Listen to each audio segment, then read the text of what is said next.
Mind aid হাসপাতালের police কর্মকর্তা আনিসুল করিমকে পিটিয়ে হত্যার ঘটনায় এ পর্যন্ত 11 জনকে আটক করেছে পুলিশ।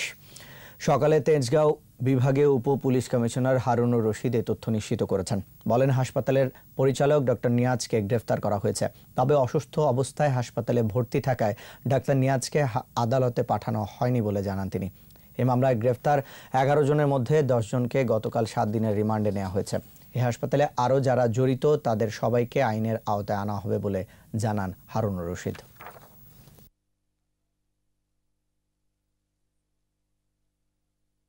গতকাল ডাক্তার নিয়াজকে আমরা গ্রেপ্তার করেছি, সব মিলিয়ে 11 জন গ্রেপ্তার। এবং আমি মনে করি মোটামুটি আমাদের আসামি গ্রেপ্তার প্রায় শেষ পর্যায়ে। আরও তো একজন বাকি, যে একজন আছে সেও দেশের বাহিরে থাকে।